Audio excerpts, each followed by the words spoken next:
This is Rummy's Corner.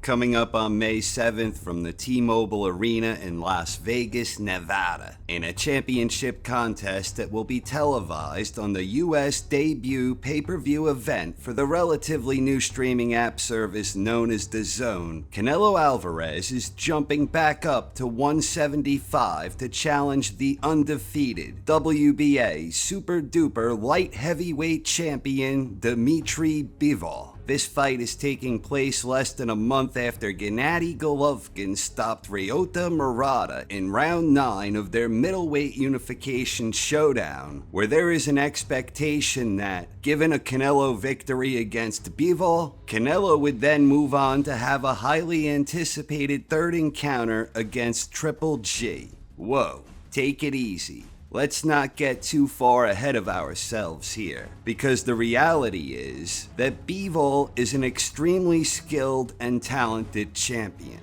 Since turning pro a little over 7 years ago, the 31-year-old Bivol has a perfect unblemished record with 11 of his 19 victories coming inside the distance. After being promoted from interim champion up to regular champion, Bivol was ultimately promoted and recognized as the WBA Super Duper champion in October 2019, prior to fighting Lenin Castillo, and he has made 3 successful defenses of the Super Duper belt. Bivol has likewise beaten some very good boxers along the way, which include notable victories against Sullivan Barrera, Isaac Chilemba, and Jean Pascal.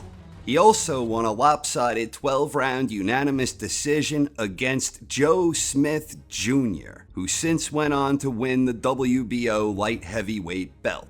Bivol fought twice last year. In May, he won a 12-round unanimous decision against Craig Spider Richards, and then last December he beat Umar Salamov, also by 12-round unanimous decision. Bivol looked solid in these 2 matches, and he was able to economically outbox these guys within his comfort zone, where the pace tends to be more deliberate and methodical. Neither Salamov nor Spider made a consistent commitment downstairs, but in the Richards fight in particular, the few times he dug to the body, Bivol certainly seemed to feel it. One would imagine that working the body will be an integral part of Canelo's fight plan.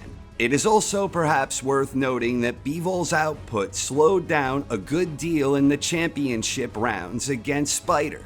Bivol has a nice blend of speed and smarts and is a pretty smooth operator. He throws a nice sharp jab which he uses to great effect in a variety of ways to help open up his offense. Bivol also has very good footwork and he has good all-around speed, hand and foot.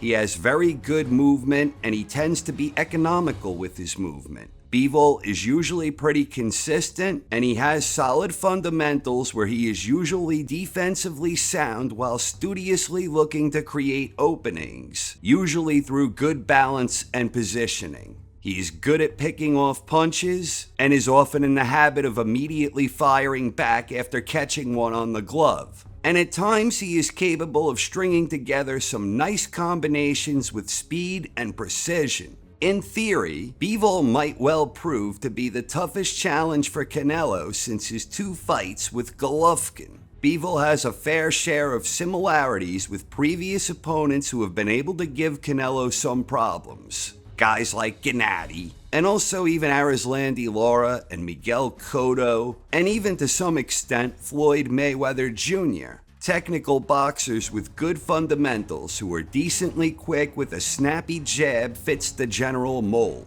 This is not to say that Bivol fights exactly like any of those guys, but the point is for all those types of guys who have given Canelo some technical obstacles, those who operated behind a sharp jab generally tended to give him the most problems. But the reverse is true here too.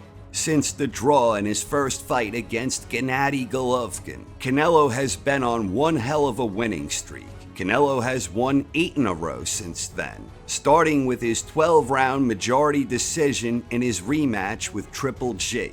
During that streak, he won a unification bout at middleweight against Daniel Jacobs. He won a major title at light heavyweight against Sergey Kovalev.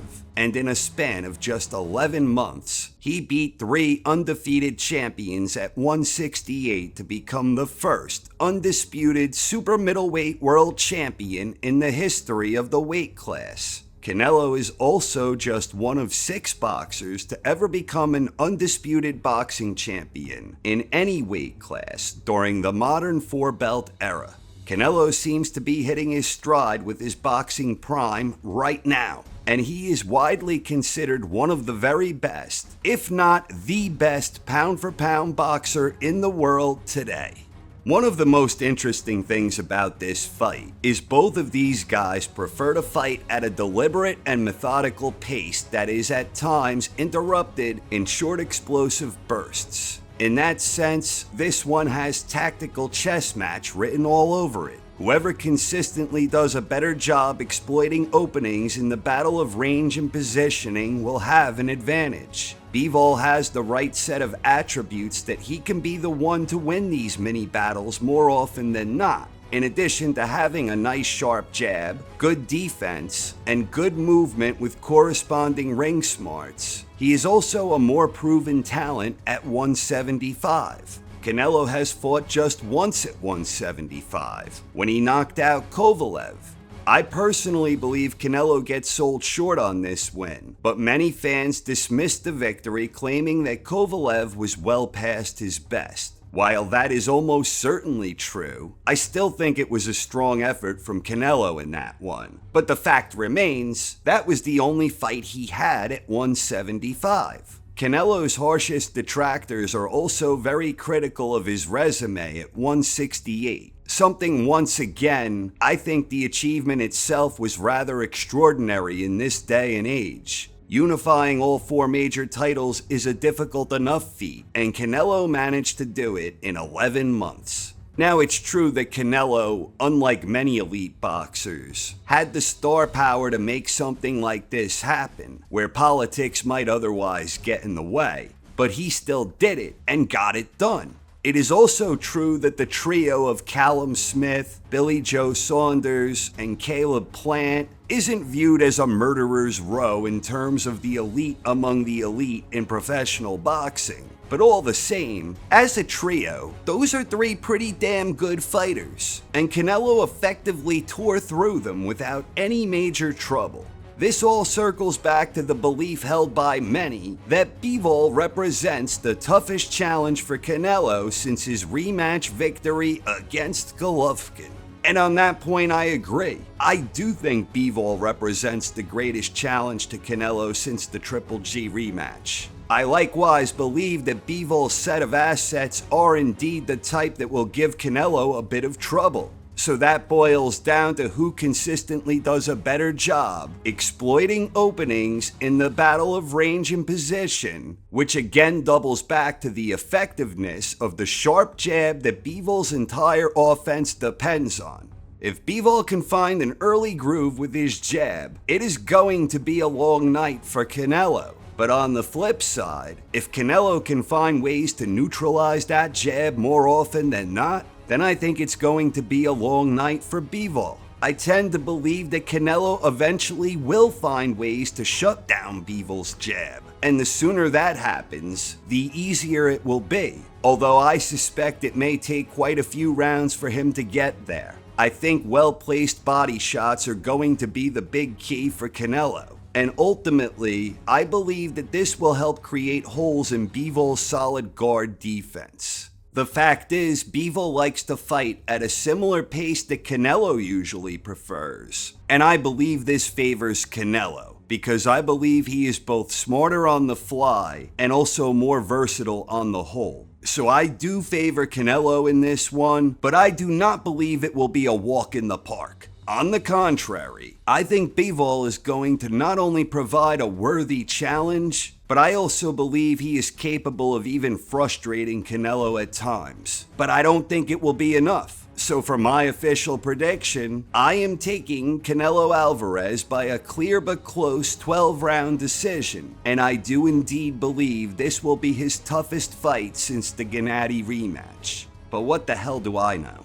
Whatever happens, I am definitely looking forward to it, and may the best man win on that night. May 7th, on the debut pay-per-view event from the still relatively new streaming app service known as DAZN. Canelo Alvarez versus Dmitry Bivol in a light heavyweight championship contest. Who do you think will win? Please share your thoughts in the comments section.